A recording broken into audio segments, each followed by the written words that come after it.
when I see people in our community, I see what's going on. It's like, this is crazy. We have to come together as a community because we're under attack. And so I think that's kind of all the things that led to it. It's like, I know what this looks like. I know what support looks like. I know what mobilizing looks like. I know what strategizing looks like. Like, I'm an athlete. This is what we do every game day, so let's get it. You know how this goes.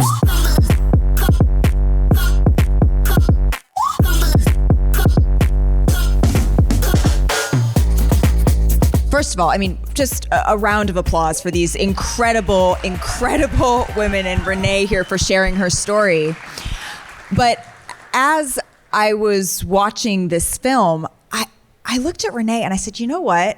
You are relentlessly optimistic as you are navigating just incredibly difficult things in an incredibly difficult times. But if we could just start right there, the decision that you made where the film starts to not return to the WNBA, what was the scariest unknown as you dipped your toe into that? I would say, first of all, not having no money. I would just keep it honest. It was like, when you're opting out of your job, that is not a comfortable feeling, especially, you know, I'm fresh off of, people didn't even know it, but I was just married, you know, and so I have a family now. Basketball is me. Like, it was who I was. Now you guys have seen my whole life. Like, since I was little, since I was 5 years old, I associate myself as athlete. And so who are you? And I guess, what are you going to stand for at this point? Because choosing something over basketball had never been my life. So much of our identities are tethered to what we do, to our jobs. But as we've seen, certainly perfectly orchestrated in this film, is that we are so much more than that. There's so much nuance. There's so much texture. And I'm curious for you as a director, just looking at it and visualizing how this film was going to play out, getting to know Renee through all of this. How was that process for you? Well, I've been a filmmaker since I was 14 years old. So I put myself in her shoes and I was like, well, why would you give up the one thing that you've worked for your entire life? And I was like, well, there's got to be a story behind that, something more important than that. Thankfully, her parents and her family had a lot of archival footage, so that, you know, from a technical point of view, that was helpful as well. Outside of that, though, I just want to take a moment to thank, you know, Uninterrupted and Spring Hill, LeBron, Maverick, Camille Marachi, Phil Byron. Yes, shouts to the squad. Roku. You know, for allowing us to tell these type of stories in this way. This film is a labor of love, but they also put their money and their belief behind this film. In women's sports, we're starting to see now that investment. And with that investment, we're starting to see more exposure, more companies, more brands. And as a female director, like, they let me do my thing, you know, like, that is huge, you know, and they supported us every step of the way. So, you know, that's something that I just want to make sure everyone knows in this room. I'm hoping that we can dive into the film a little bit, as well as the process, Sandrine, that you all went through in making this, because it's pretty rare to do a documentary, to work on a documentary with this kind of candidness that is in such close proximity to the events happening. Truthfully, like, taking the time to be able to reflect on your own life, sometimes our instinct is to protect. Right? Our instinct is to protect who we are. And I think especially as women, where so quickly things can be misunderstood and misrepresented, to so quickly put up a mirror and say, no, I want to reflect on this. What was that process like? Well, I like to talk to the subjects about what I'm trying to do, so that nothing's a gotcha moment. I think we talked about that. But still also, hopefully, we can be trusted. I think the thing too, as you're mentioning, you know, I'm also a woman, you know, so a lot of the themes that you see and hear, though I'm not an African American, I have also, you know, gone through myself. So I think the mirror is just simply being like, here's what I'm feeling, here's what I've felt my whole life. What do you think? And here's why I think other people might be interested in seeing this as well. Yeah, I mean, were you gonna say something? I think for me, I was uncomfortable. You asked me, like, what, when I first saw her in the green room, she's like, how is it? How do you Well, to be fair, it's because I don't think I could do it, Renee. Like, that is why I'm asking you this question, because of putting yourself out there like that. It's like, oh no, MJ's gonna be next. Get you, like, that's MJ. I admire you so deeply in your ability to do this. Yeah, it's uncomfortable. Like, I'm even uncomfortable right here, sitting right now, and I'm not usually uncomfortable because putting yourself out there, to your point, I've went viral the wrong way plenty of times on social media, in a sense of just when you stand for something, somebody's gonna be mad because they're standing against it. And so when you allow people to know you and know more about you, you just kind of, you could be feeling the trolls if you want to, or feeling the hate.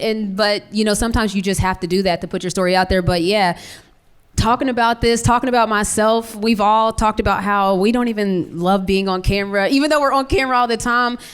What do we call introvert? We are introverted extroverts. Boom. Okay, so we're all sitting up here with introverted extroverts. We all like to be in the house too, just like everyone else. So imagine you're sitting here and everybody's watching a film about your life.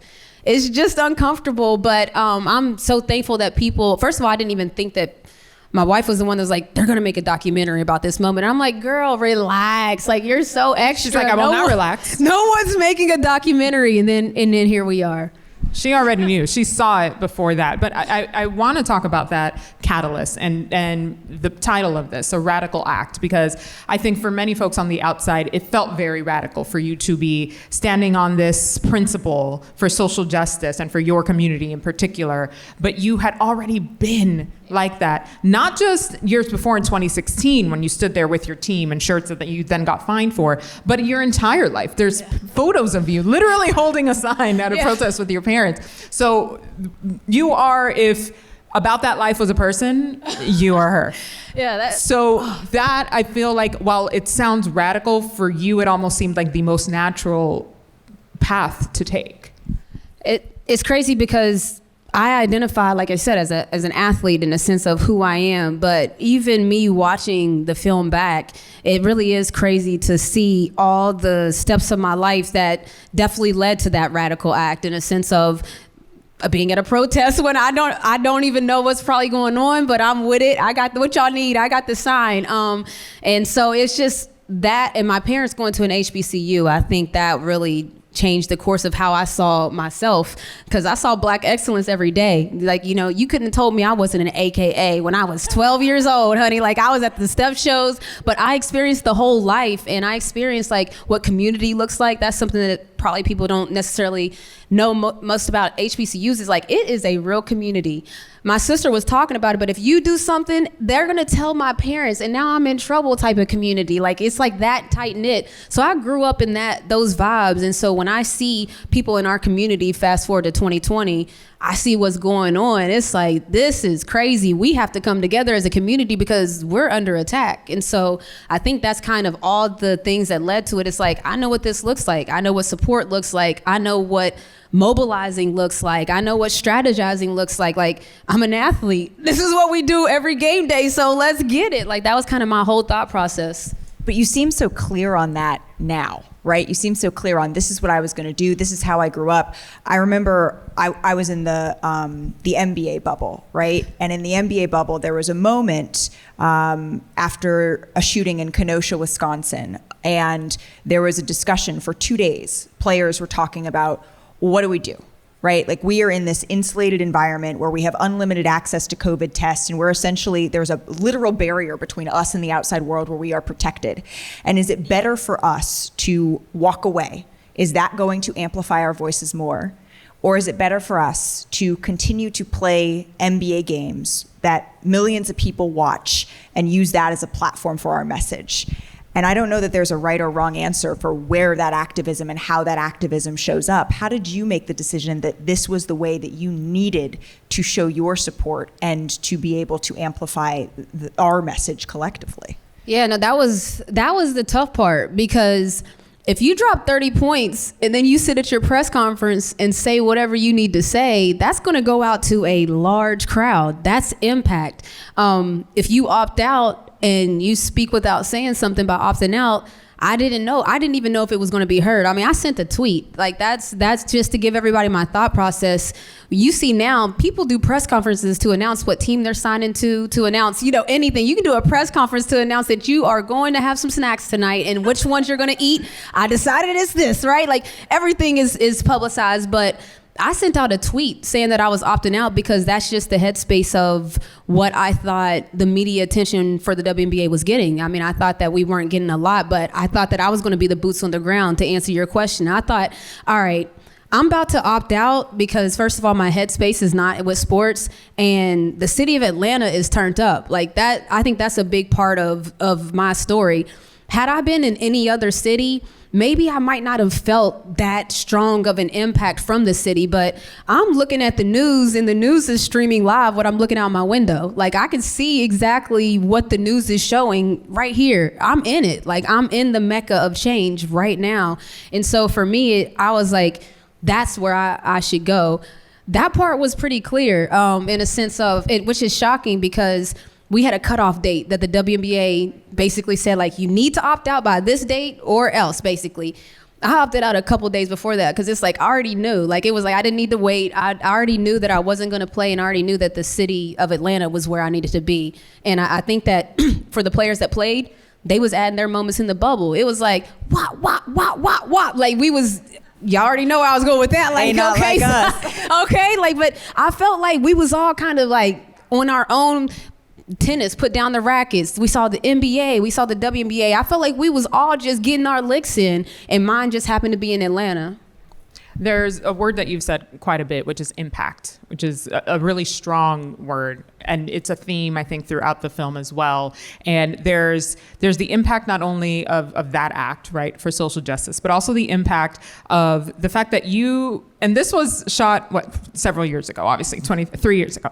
So a lot of the things that you're saying in that about women's sports, about the WNBA, rings so true to right now, to what we see. But to be clear, you haven't been saying it just 3 years ago. This has been your whole life. But now the impact that you have on the ownership and front office side cannot be underscored enough. There was a couple of quotes that really stood out to me. I wrote them down because I did not want to forget them, that you said that just rang so true. And we were talking about this backstage about just being in that space. And you said, where's the manual? I don't know the rules, but I want to be part of it. Ooh, that's a whole word. Where's the manual? We don't know because we've never been in those spaces. Those spaces aren't built for us. And you said, I was blessed to get in through the back door, but we're in here now. Yeah. So what has it been like being in that space? Because, Malika and I do panels all the time. And it's like, well, what do you want to see change? More of us in the room. It's us. Let's go. It's us, but you're in there. So please let us know what it's like. Man, it really is crazy because sometimes I sit in a room and there's like a billionaire to my left. Mm-hmm.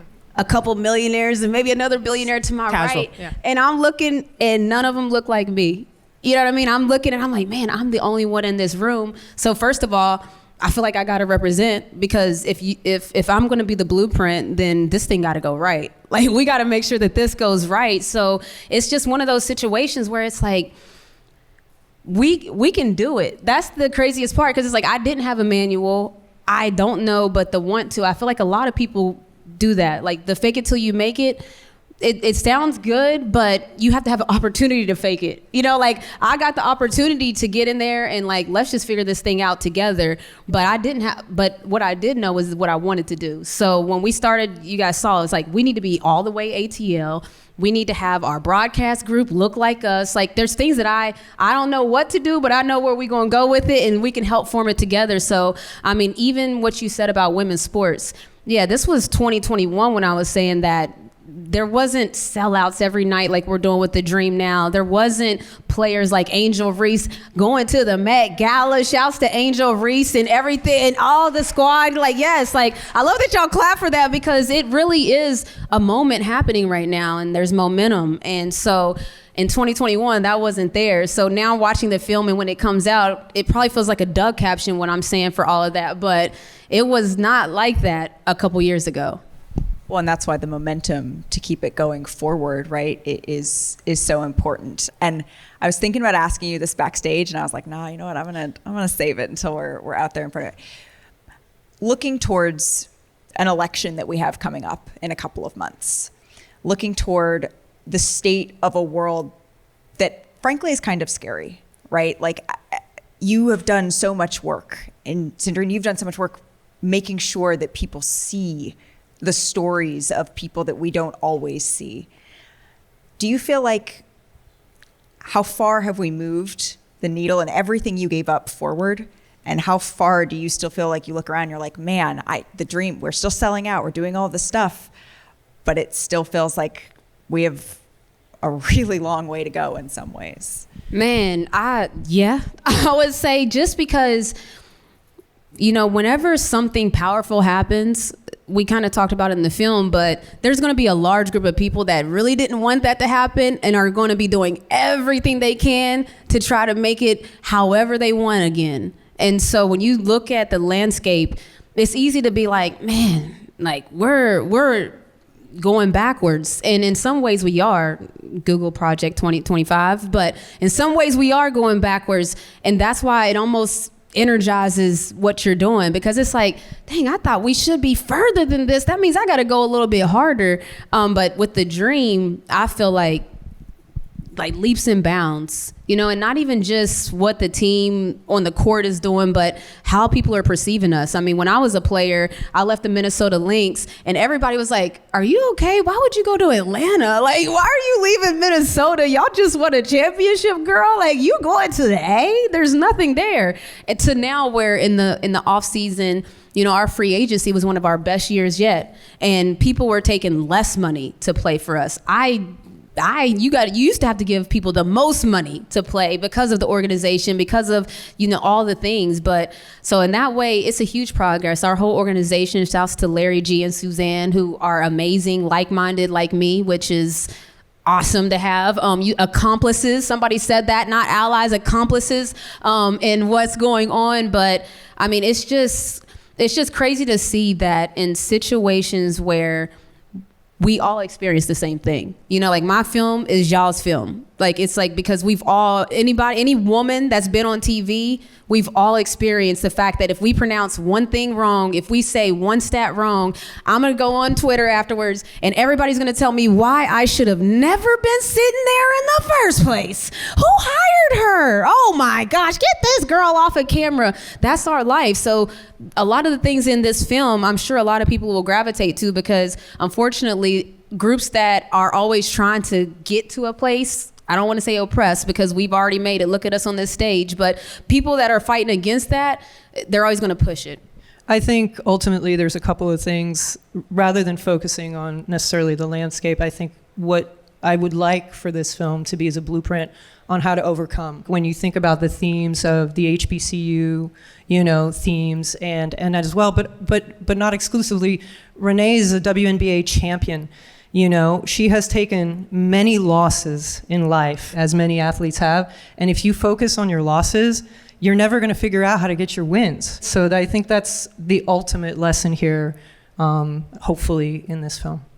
Seeing this film, it holds multitudes. Like, you are holding so many different pieces of your identity, being a woman, being a person of color, being an athlete, being an activist. When you're holding all of that, I think that was the most striking thing, at least for me watching this, was the way you were able to show all of these different chapters all wrapped up into one person. Because sometimes I think that's the most challenging part, is I never thought, sort of walking into a space, I couldn't be one thing or another. I know we're winding down on time. We could only be one thing, right? And I think that's what this film showed, is that you're able to show up as yourself over and over and over again in all of these different ways. And that was, I think, the part that is going to stick with me the most.